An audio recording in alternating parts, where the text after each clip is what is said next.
खेती कानूनों को आए 1 बरस बीत गया। 10 महीने से चल रहे किसान आंदोलन को एक भारत बंद नाम का नया चोगा पहनाया गया है। आप देख रहे हैं हल्ला बोल, आपके साथ मैं हूं अंजना ओम कश्यप। इस बंद को ज्यादातर विपक्षी पार्टियों ने अपना समर्थन दिया है और सरकार से किसान कानून को वापस लेने की मांग की है। उधर सरकार बार बार अपील कर रही है कि आइए बातचीत कीजिए, लेकिन किसानों के अगवा कृषि मंत्री को रट्टूमल बता रहे हैं और कानून वापस लेने की जिद पर अड़े हुए हैं। ये रिपोर्ट देखिए। आज बीकेयू के अध्यक्ष हमारे साथ प्रवक्ता राकेश टिकैत जुड़ेंगे चर्चा के लिए। हमारे साथ सुधांशु त्रिवेदी होंगे, गौरव वल्लभ होंगे कांग्रेस पार्टी की तरफ से। लेकिन उससे पहले एक्सक्लूसिव बातचीत करेंगे राकेश टिकैत से। लेकिन पहले ये रिपोर्ट।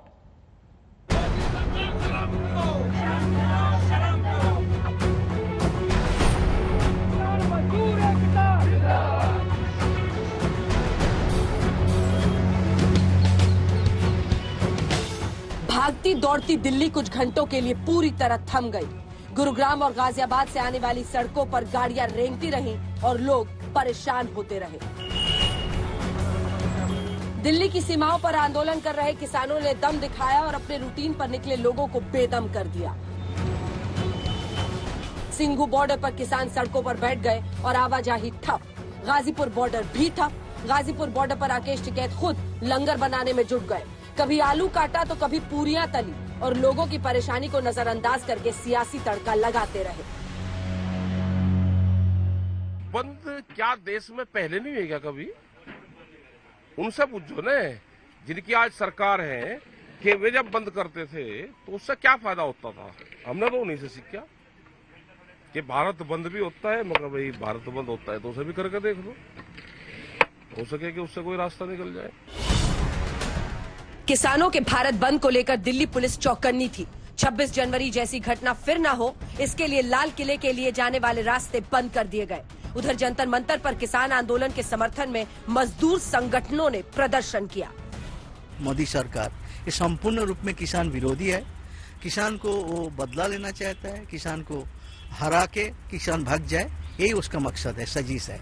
मगर किसान ने बता दिया हम अपना मांग मिलना बिना हम जाएंगे नहीं। सिर्फ दिल्ली नहीं, देश के अलग अलग हिस्से से किसानों के भारत बंद की तस्वीरें आई। पंजाब और हरियाणा में भारत बंद के नाम पर जोर जबरदस्ती करने की तस्वीरें सामने आई। कहीं दुकान और बाजार बंद करवा दिए गए तो कहीं सरकारी दफ्तरों में कामकाज ठप करवा दिया गया। भारत बंद का असर बसों और ट्रेनों की आवाजाही पर भी पड़ा। आप पंजाब में पटियाला की तस्वीरें देखिए। यहाँ आंदोलनकारी पटरी पर बैठ गए और ट्रेनों की आवाजाही ठप कर दी। मजदूर मुलाजिम एकता जिंदाबाद। वहीं हरियाणा के बहादुरगढ़ में रेलवे ट्रैक पर खड़े होकर आंदोलनकारियों ने नारेबाजी की। अब बिहार के पटना की तस्वीरें देखिए। यहाँ आंदोलन और भारत बंद के नाम पर बसें रोक दी गई और जमकर उत्पात मचा।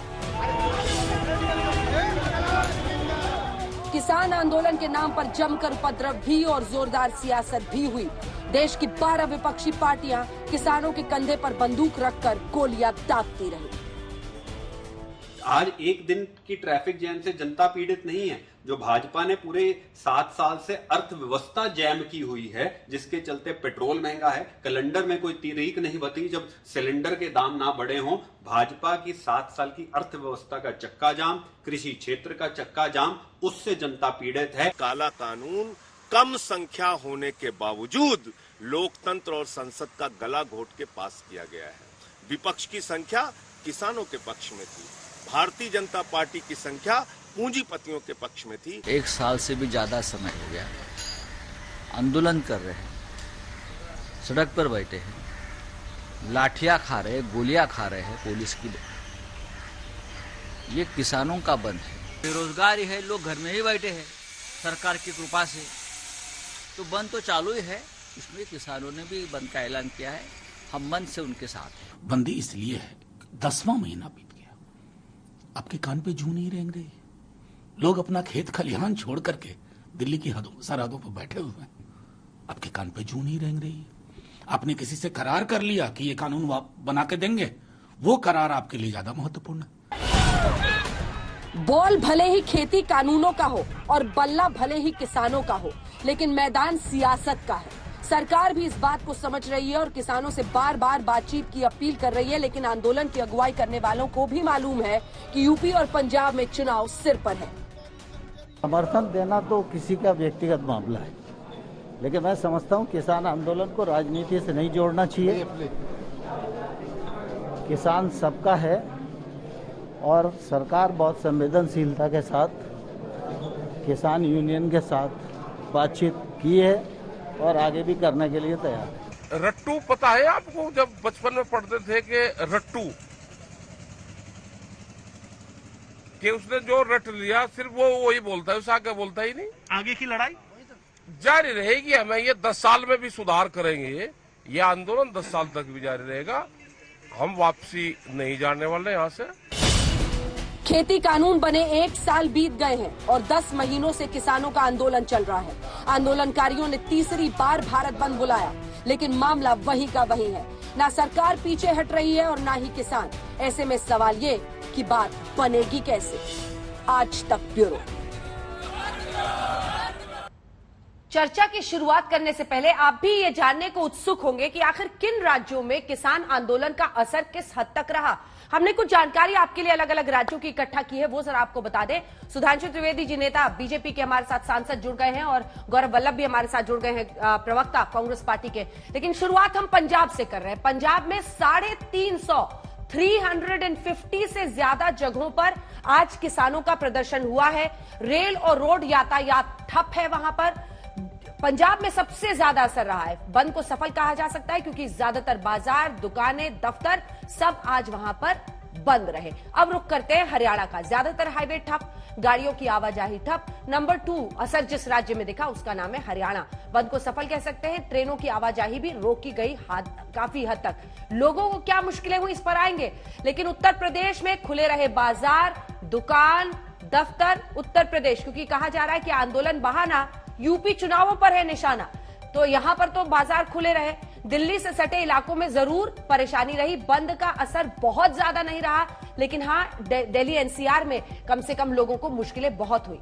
दिल्ली बाजार खुले रहे, दफ्तर खुले रहे। कुछ इलाकों में जान से परेशानी जरूर हुई, इसलिए बंद का आप कह सकते हैं मिला जुला असर या फिर कोई असर नहीं। ज्यादातर सड़कें ठप रही। झारखंड में रांची में बाजार बंद रहे आज किसान आंदोलन की वजह से। जो खदान से माल ढुलाई है वो भी ठप, यानी बंद यहां पर झारखंड में सफल रहा। बिहार की बात करते हैं क्योंकि आरजेडी भारी तादाद में आज किसानों के साथ था। रेल और रोड ट्रैफिक ठप। इसी के साथ ज्यादातर शहरों में आरजेडी का प्रदर्शन रहा। बंद का मिला जुला असर कह सकते हैं। महाराष्ट्र में गैर बीजेपी पार्टियों का प्रदर्शन रहा जबरदस्त तरीके से, आप कह सकते हैं। देखिए, किसान आंदोलन को अभी तक गैर बीजेपी पार्टियों का जो मोदी के खिलाफ है वो किसानों के साथ है। सामान्य जीवन पर असर नहीं रहा। बंद का असर बहुत ज्यादा महाराष्ट्र में नहीं रहा।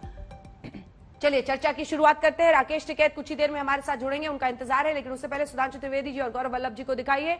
गौरव वल्लभ जी हमारे साथ फिलहाल जुड़ गए हैं। गौरव वल्लभ जी, जो मोदी के खिलाफ वो किसानों के साथ, सवाल यह है कि इस आंदोलन के जरिए आज शाम का पहर हो रहा है, आपको लगता है कि सरकार पर वो मन माफिक या फिर जो जितना दबाव होना चाहिए वो बन जाएगा जिससे वो कानून वापस ले लेंगे? क्योंकि वो तो अब ये कह रहे हैं कि आपने तो आम जनता को परेशान किया।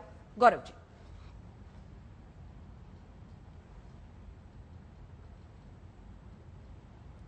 सर, आपने म्यूट किया है कि आपकी आवाज नहीं आ रही? एक बार चेक कर लीजिएगा।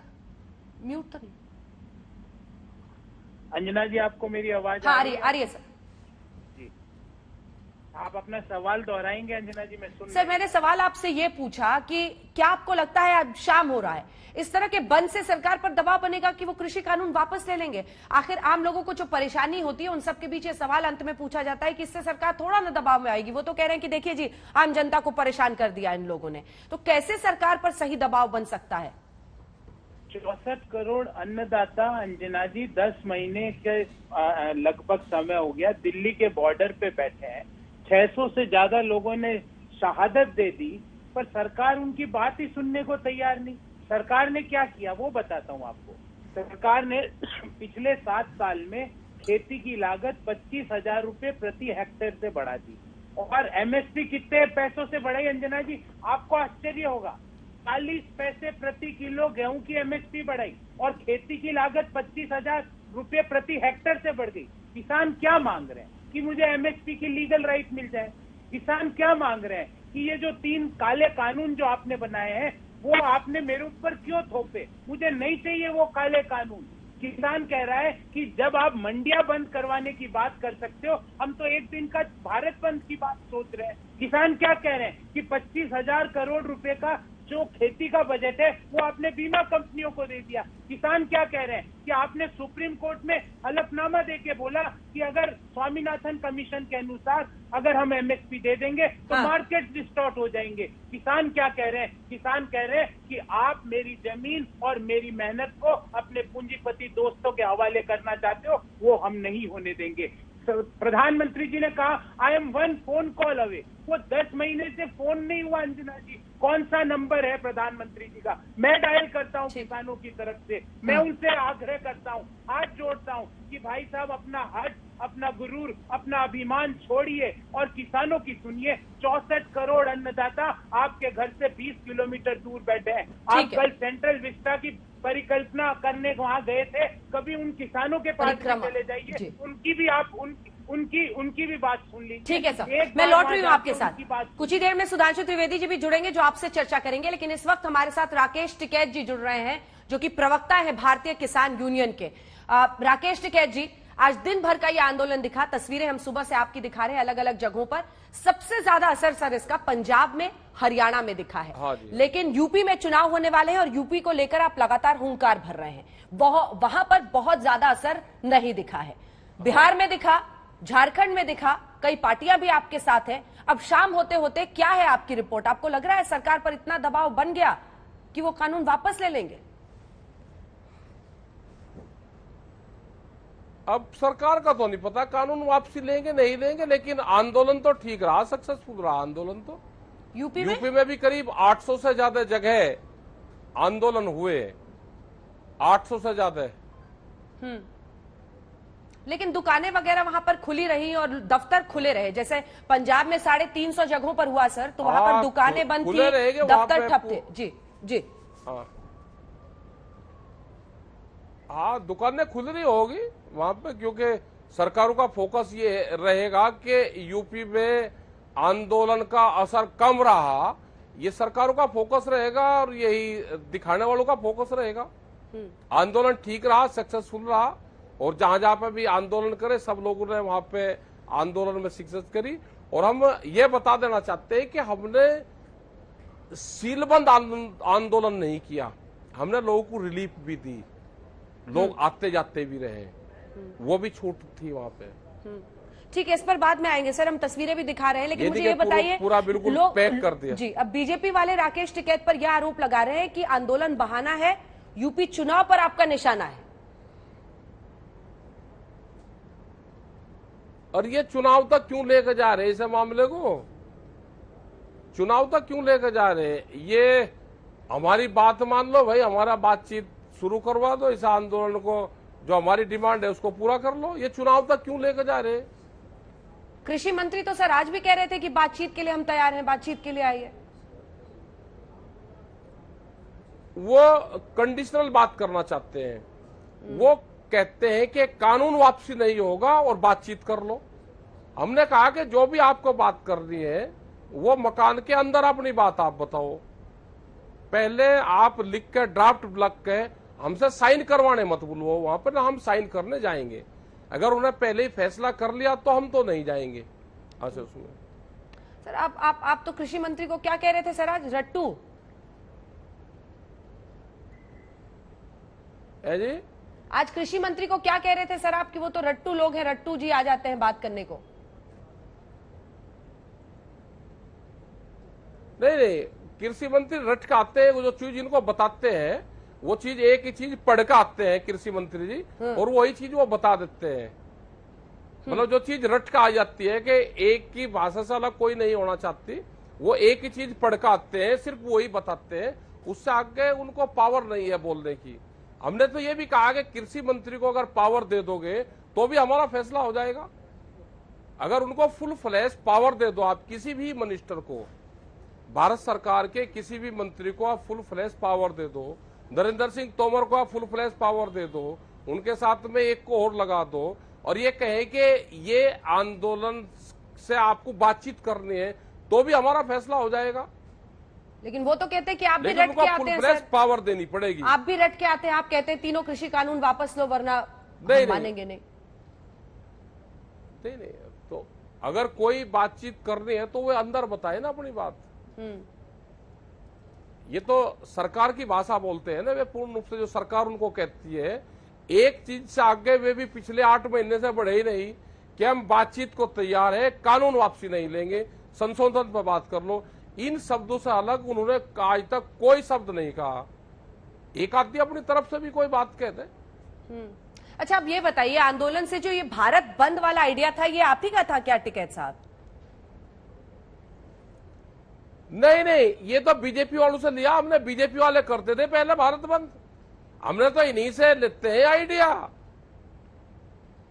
सारे आइडिया हम इन्हीं से लेते हैं। ये बहुत ज्ञानी आदमी है, ये नाम के आइडिया ये देते हैं, किस किस का क्या क्या नाम रखना, ये कपड़ा कौन से रंग का कहां पहनना उसका आइडिया ये देते हैं, ये आइडिया आंदोलन कैसे होगा उसका आइडिया ये देते हैं। तो इन्हें भारत बंद करे पहले, हमने तो इनसे आइडिया लिए ये। अच्छा, बीजेपी के आइडिया पे चल रहे हैं आप? आइडिया तो किसी से भी ले लो, अगर ठीक आइडिया हो तो ले लेना चाहिए। पर जनता कहाँ ठीक मानेगी सर? ट्रैफिक जैम की तस्वीरें जरा दिखाइए। पता नहीं टिकैत साहब के सामने लग रहा है, मुझे ऊपर देख रहे हैं बार बार, टीवी उवी कहीं कुछ लगा है, दिखाइए एक बार सर। सड़क जैम, जो आम लोग हैं उनको तो बड़ी मुश्किलें हुई है सर। पूरे दिल्ली एनसीआर का देखिए, ये ऊपर से व्यू देखेंगे आप, अंबार है जैसे एक समुद्र है गाड़ियों का, बड़ी दिक्कत हुई है सर। छोटे छोटे शहरों में तो कई जगह पर उत्पात मचा है, पटना में, कई जगहों पर पंजाब में, हरियाणा में। जनता फिर कैसे माफ करेगी? उनको तो गुस्सा आएगा ना कि हमारी क्या गलती है भाई? ठीक है साहब। हाँ, तो हमारी क्या गलती है? ये इसी जनता की तो लड़ाई है। जो ये जनता आलू 20 रुपया किलो खरीद रही, किसान इनको 2 रुपए किलो बेच रहा है, तो ये इन्हीं की तो लड़ाई है। ये रोटी बाजार की वस्तु ना बने तो ये लड़ाई जनता की तो है। रोटी जरूरत की चीज है, बाजार की चीज नहीं है। ये लड़ाई यही तो है। तबीयत ठीक है? पानी पी लीजिए। हाँ, ले लिया। आज सुबह तो खूब आलू काट रहे थे आप। ये बताइए, अब मुझे ये बताइए, देखिए प्रधानमंत्री नरेंद्र मोदी पिछली बार कृषि कानूनों पर अलीगढ़ में, हाँ अच्छा बोल लीजिए पहले। तस्वीरें दिखा रहे हैं हम आपकी, पूरा आलू काट रहे हैं। और हम ये कह रहे हैं कि यहाँ पे काम करना पड़ता है। जब यहाँ रहते हैं तो उतनी देर यहाँ काम भी करना पड़ता है। हम कोई फ्री नहीं रहते। खेत में है तो खेत में काम करेंगे, यहाँ पे है तो यहाँ पे काम करना चाहिए, सब आदमी काम करना चाहिए। अच्छा, अब ये बताइए, पिछली बार प्रधानमंत्री नरेंद्र मोदी ने कृषि कानूनों पर अलीगढ़ में बोला था, और जो उन्होंने कहा था वो मैं आपको शब्द बार शब्द सुनाती हूँ। उन्होंने कहा, इस देश में 10 में से 8 किसान छोटे किसान हैं जिनके पास 2 हेक्टेयर से कम जमीन है, और इन तीनों कृषि कानूनों से उन किसानों को फायदा होगा, बिचौलियों का अंत होगा। उन्होंने कहा कि हमें उनकी चिंता है और इसीलिए हम उन 8 किसानों के साथ हैं। वो तो ये साफ कह रहे हैं कि जो छोटा किसान है उसको इन कृषि कानूनों से फायदा होगा, और सरकार इसीलिए इन कृषि कानूनों पर अडिग है। इस पर टिकैत साहब आपका क्या जवाब होगा? आप ये गारंटी दे दो कि उन छोटा जो 2 हेक्टेयर का किसान है उनको पूर्ण रूप से एमएसपी का लाभ मिलेगा। आप उनकी फसलों को बिकवा दो। पहले आप जाओ शाहजहांपुर में, आप जाओ बरेली में, आप जाओ पलिया में, आप सब जगह जाओ, एमएसपी से कम पे खरीद होती है। और अभी 1200 रुपए के आसपास वहां पे खरीद चल रही है धान की। ये जो व्यापारी है जो किसान से सस्ते में खरीदता है, ये इसको कहां बेचता है, इसकी भी एक बार जानकारी कर लो। हमने एक डाटा दिया था अकेले रामपुर डिस्ट्रिक्ट का। रामपुर डिस्ट्रिक्ट में 11,000 फर्जी किसान के नाम दर्ज हुए, उनके नाम से वहां पे फसलें बेची गई, और करीब 200 करोड़ रुपए का अकेले रामपुर में घपला है। जो धान बिहार में पैदा होता है, जहां पर मंडियां बंद कर दी, बिहार और पूर्वांचल से धान की खरीद होती है गेहूं की, और वो जाके इन डिस्ट्रिक्टों में बेचा जाता है। ये पूर्ण रूप से जांच करने वाली चीजें हैं कि एमएसपी पे खरीद हो ही नहीं रही, और भंडारण होगा ये जो कहा ना कि माल अपना कहीं पे भी किसान बेच सकता है, हाँ। किसान तो पहले भी बेचता था, पहले कुछ लाभ ठीक मिल जाता था, हरियाणा में किसान जाके बेचता था तो एमएसपी मिल जाती थी। आज तो किसान को बांध दिया पूर्ण रूप से कि किसान कहीं दूसरे क्रय केंद्र पे जा ही नहीं सकता, उसका माल बिकता ही नहीं। ठीक है साहब, लेकिन बड़ा बड़ा जो व्यापारी है, अडानी जैसे लोग हैं, इनके सिप्पे सलार कुछ लोग हैं, सस्ते में धान खरीद के, फसलें खरीद के, सस्ते में मक्का और जितनी भी फसलें हैं, चना, ये खरीद के स्टॉक करते हैं। मिलर्स, व्यापारी, नेता, अधिकारी सब मिले हुए हैं और बहुत बड़ा एक घपला, ये बड़ा षड्यंत्र देश के किसानों के साथ में रचा जा रहा है। ठीक है। इसकी पूर्ण रूप से जांच हो जानी चाहिए। ठीक ये हमने डाटा सरकारों को भी दिया है और प्रेस के लोगों को भी ये डाटा हमने दिए हैं। ठीक है, चर्चा मैं आगे आपके साथ करूंगी, लेकिन मैं एक इजाजत आपसे मांग रही थी क्योंकि हमारी बात इंटरव्यू की हुई थी, लेकिन चूंकि सांसद बीजेपी के सुधांशु त्रिवेदी जी हमारे साथ हैं, तो क्या आप उनके साथ बहस करना चाहेंगे? क्योंकि फिर वो सरकार की तरफ से बात कहेंगे तो अच्छा रहेगा। आप भी एक तरह से मैं नहीं बहस करता जी, ना मैं बहस नहीं, बातचीत नहीं, मैं नहीं बहस करता जी। ये खामखा ये बीमारी है, इन्हें तो इसी काम का ले दिया। आप जो कुछ कह रहा मैं आपको जवाब दे दूंगा। ठीक है, ठीक है, चलिए आप मुझे जवाब मैं दीजिए। इनसे तो बगल हूँ। ठीक है, चलिए आपसे हमने इसी काम की, हाँ, आपसे हमने पूछ लिया। 2 सवाल और है मेरे, उसके बाद इंटरव्यू का अंत करेंगे। और मेरा अगला सवाल आपसे ये है कि राकेश टिकैत जी, कई जगहों से देखिए, अब कुल मिलाकर तस्वीर ये है कि आप कहते हैं कि हम 10 साल तक आंदोलन करेंगे। शाम होते होते ये समझ में आ गया कि आपके इस आंदोलन से सरकार पर तो कोई दबाव बना नहीं है। क्यों नहीं ऐसे? अगर आपको याद हो, एक वक्त पर यूपीए के दौरान रामलीला मैदान में बैठकर जो आंदोलन चला कानूनों के लिए, ताकि ट्रांसपेरेंसी बेटर हो, उस वक्त के कानूनों पर, जिसे सत्याग्रह कई तरह के नाम दिए गए, उसका असर हुआ। वो रास्ता ना अपना कर आप कभी लाल किला तक मार्च का रास्ता अपनाते हैं, कभी भारत बंद का रास्ता अपनाते हैं। आपको नहीं लगता है कि इससे लोगों को दिक्कतें होती है? कुछ तस्वीरें हैं जो मैं बोलूंगी तो आपको हो सकता है गुस्सा भी आए, लेकिन सर पटना की तस्वीरें हैं, पटना की तस्वीरें हैं। बीजेपी को अपना आदर्श क्यों बना रहे हैं? वहां पर आरजेडी के कुछ कार्यकर्ता हैं, आरजेडी के कुछ कार्यकर्ता हैं, शायद ये आरोप ही है क्योंकि 1-2 लोगों के पास झंडा दिख रहा है, इसलिए हम यही कहेंगे कि आरोप है कि वहां पर पॉलिटिकल कार्यकर्ताओं ने बस वालों को पीटा तक है। देखिए, जो मोदी के खिलाफ है पार्टी, वो राकेश टिकैत के साथ आज है, लेकिन ऐसा तो नहीं होना चाहिए ना सर। हाँ, कहेंगे, ये जो लोग थे इनको कहेंगे, समझाओगे ना, क्योंकि नाम तो आपका बदनाम होगा।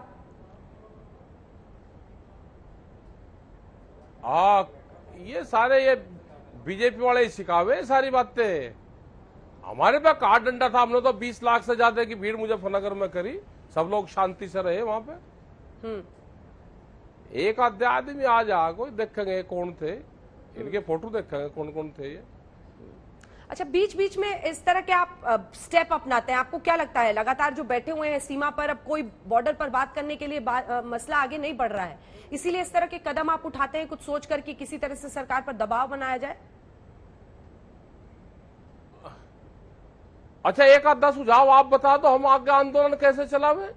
आपको तो बहुत तजर्बे हैं, एक आधा ज्ञान आप भी बता दो, आंदोलन हम कैसे चलावे, सरकार हमारी बात मान ले। आंदोलन आपका, आइडिया आप दूसरों से मांग रहे हैं, क्योंकि राकेश टिकैत तो खुद ही सर्वव्यापी है सर, सर्वज्ञानी है आप, आपको तो तरह तरह के आइडिया है, और आपने तो अपने राज्य से, जमीन से इतना बड़ा आंदोलन किया। अरे छोड़िए सर, अब मैं आपकी बड़ाई करूंगी, आप मेरी करेंगे, मुझे बताइए ना अगला कदम क्या उठाइएगा? नहीं, हम तो देखो, आप तो बाहर तक गए हो, आप बाहर घूम आए, सब जगह गए, तो आप बताओ, एक आधा आइडिया दे दो, हम किसी को बताएंगे नहीं, हमें भी दे दो एक आधा आइडिया, हम आंदोलन कैसे करें, सरकार हमारी बात सुन ले। हम तो पूछ लेते हैं, आप सब लोग उसे ही पूछ गए तो आंदोलन चलाते हैं। सरकार तो साफ दिख रही है, मैं तो आपसे इसलिए पूछ रही हूँ क्योंकि प्रधानमंत्री ने जो कहा उससे बहुत ज्यादा गुंजाइश लगती नहीं है कि सरकार तैयार है कानूनों को वापस लेने के लिए। वो तो सीधे कह रहे हैं, आप लोगों को गिन रहे हैं 2 आउट ऑफ 10 मान जाएगी सरकार, हम 2 आउट ऑफ 10 में गिन रहे हैं कि ये अमीर किसान है, जो गरीब किसान है हम उनको खुश कर रहे हैं, 1 लाख करोड़ हमने उनको दिया है, ये कह रहे हैं। देखो ना, नहीं, गलत दिया, उसकी जानकारी करो। मंडी को पैसे दिए हैं, मंडी की जमीन बेच रहे हैं, मंडी लोन देगी, लोन देने का काम मंडियां करेगी। ये जो 1 लाख करोड़ रुपया मंडी को दिया है, ये मंडी का स्ट्रक्चर बढ़ाने के लिए नहीं दिया, मंडी तो करीब 182 मंडी मध्य प्रदेश की बेचने लग रहे हैं ये। और ये सारी देश की मंडियां बेचेंगे, सारी देश की रेलवे की जमीन बेचेंगे, सारी जो ITI हमारी थी, जो ये थे हमारे, सारे ये बिखरे हैं। इन्होंने जमीनों पर नजर इनकी है, बड़े बड़े लोगों को ये जमीनें देंगे। अभी नई एक पॉलिसी, एजुकेशन की पॉलिसी आ रही, उसके अंदर ये सारे जो संस्थाएं हमारी थी इनको बेचेंगे। तो ये जमीन बेचने पर लग गए, अपने लोगों को जमीन दे रहे हैं ये आंदोलन इसीलिए है कि किसान की जमीन कैसे बचे। हमें फसल और नस्ल बचानी है, तो ये आंदोलन तो हमारा, जब तक भारत सरकार बातचीत नहीं करेगी, नहीं बात मानेगी, आंदोलन हमारा जारी रहेगा। चुनाव से हमारा कोई संबंध नहीं है, और चुनाव तक क्यों जाने देते हैं ये?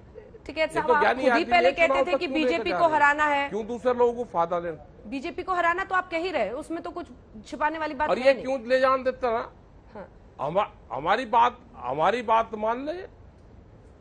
ठीक है, एक आखिरी सवाल जो बार बार आपसे पूछा जाता है, सवाल यह है कि सरकार साफ साफ कह रही है कि हम किसी भी हाल में किसानों की जमीन नहीं जाएगी और किसानों की जमीन चली जाएगी, ये कहकर किसानों को डराया जा रहा है। ये बीजेपी का आरोप है।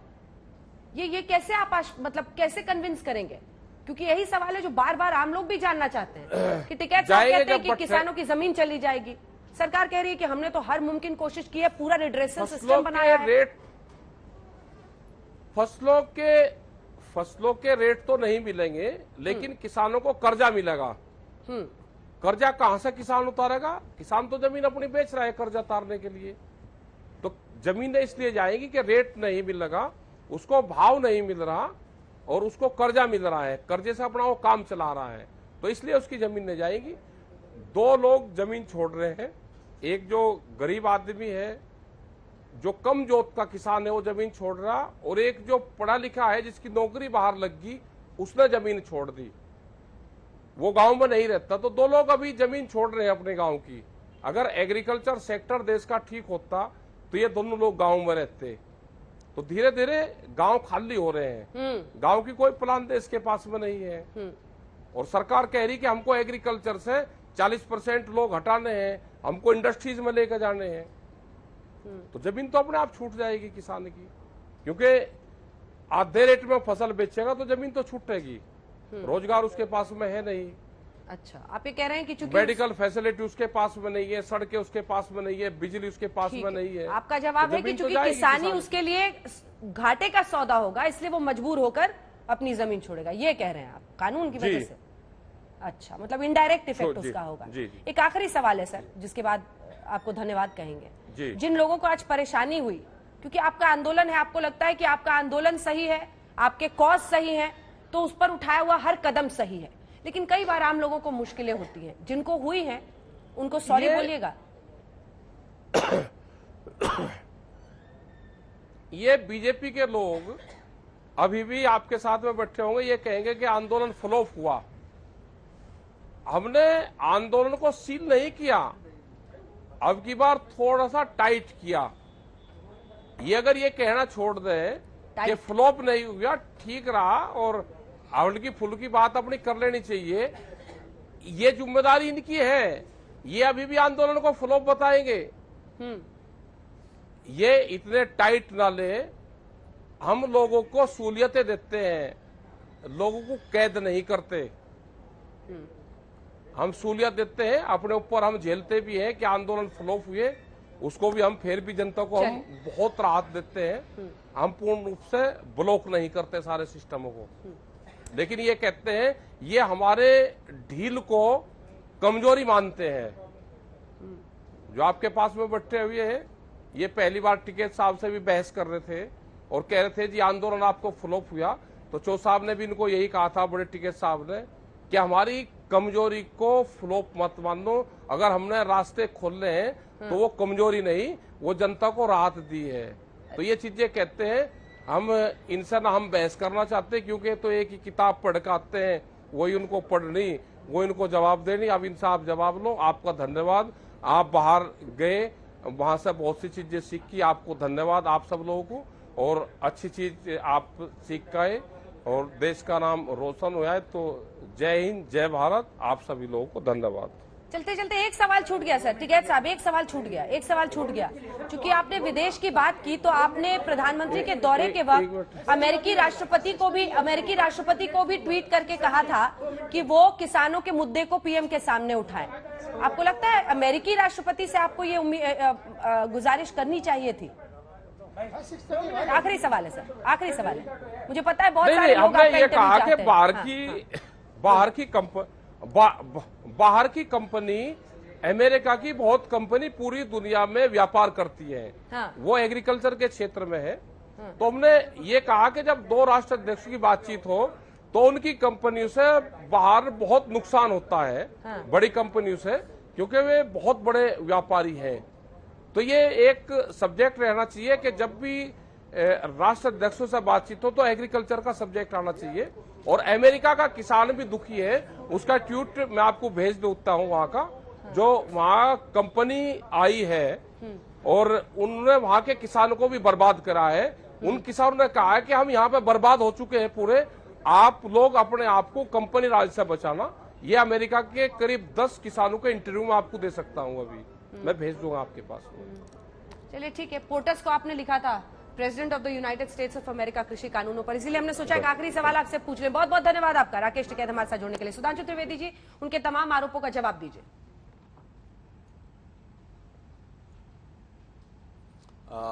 अंजना जी, आपने टिकैत जी का जो पूरा इंटरव्यू देखा होगा तो बहुत कुछ तो देखने से ही स्पष्ट हो गया कि वो मुद्दे पर टिके हुए कम और भटके हुए ज्यादा नजर आ रहे थे। वो आइडिया भी बीजेपी से ले रहे थे और फिर आगे आंदोलन कैसे चलाया जाए ये सवाल आपसे पूछ रहे थे।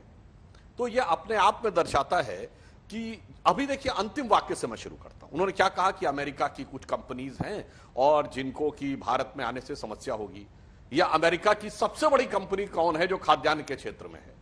शायद हमारे मित्र गौरव वल्लभ जी को पता होगा, ये प्रोफेसर हैं, नेस्ले है, कब से भारत में काम कर रही है, नेहरू जी के जमाने से।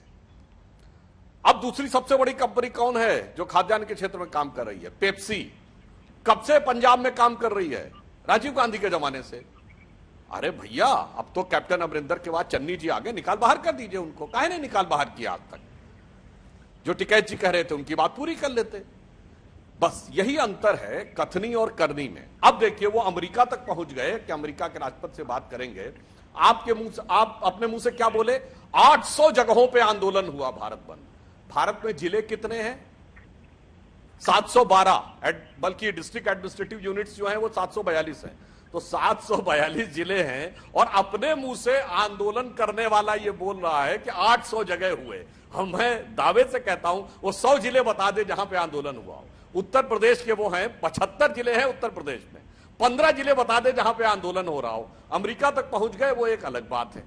तो इसलिए ये जो आंदोलन है आज यथार्थ स्थिति। और आप एक और बात याद करिए, अपने वक्तव्य को जरा तस्वीरें दिखाइए सर एक सेकंड, थोड़ा सा उस पर आएंगे, लेकिन एक बार तस्वीरें भी देखिए। देखिए, पंजाब में, हरियाणा में जहां आपकी सरकार है, काफी हद तक आंदोलन का असर रहा है। इसकी गंभीरता को आपकी सरकार क्यों नजरअंदाज कर रही है? पंजाब की तस्वीरें हम दिखा रहे हैं, हम हरियाणा की तस्वीरें दिखा रहे हैं, दुकान, दफ्तर, बाजार सब बंद। ये असर क्या कह रहा है सुधांशु जी? हाँ, ये हम आपको बात बता रहे हैं, असर वो कह रहा है जो इससे पहले भी कई बार आंदोलन के अंदर कुछ अवांछित सीन दिखाई पड़े हैं। तो पंजाब, हरियाणा और पश्चिमी उत्तर प्रदेश के 8-10 जिलों तक तो इसका प्रभाव है, हम कब मान रहे हैं? अरे बगल में राजस्थान है, कितना बंद रहा है बता दीजिए। अरे 1 साल से हम लोग सुनते रह गए जयपुर दिल्ली हाईवे जाम करेंगे, आज तक तो जाम हुआ नहीं, कोई आंदोलन में कोई किसान निकल के आया नहीं। और बाकी पश्चिम बंगाल में जहां दीदी का शासन है, सबसे बड़ी इस समय अलंबरदार हैं गैर भाजपाइयों की, बताइए कितना बंद है। अभी आपके ही चैनल में संजय राउत जी बोल रहे थे क्या है महाराष्ट्र में, और वहां पे कॉन्ट्रैक्ट फार्मिंग चल रही है कि नहीं। और जहां से राहुल गांधी जी सांसद हैं केरल में, वहां के जरा दृश्य दिखाएं कितने जिलों में बंद था। इसलिए हम ये कह रहे, और जबकि पूरे विपक्ष का समर्थन था, यानी जहां जहां वहां सरकारें हैं वहां तो कम से कम आसानी से होना चाहिए था। उसके बाद आज का यथार्थ ये है। और फिर मैं अपनी बात कंप्लीट कर लूं, उन्होंने क्या बोला साहब, न्यू एजुकेशन पॉलिसी। अरे भाई, आप किसान आंदोलन पे हैं, आप नई एजुकेशन पॉलिसी से लेके और अल्लाह अकबर तक सब कुछ तो बोल जाते हैं और उसके आप कहते हैं सिर्फ किसानों का आंदोलन है। तो ये अपने आप में दिखाता है जो पहले मैंने वाक्य बोला था कि वो टिके हुए कम और भटके हुए ज्यादा नजर आ रहे हैं, और अंत में यह आंदोलन चलाना उनकी इच्छा नहीं है, उनकी मजबूरी है।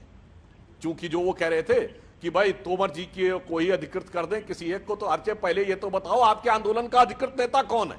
मैं चुनौती से पूछता हूं, बताइए।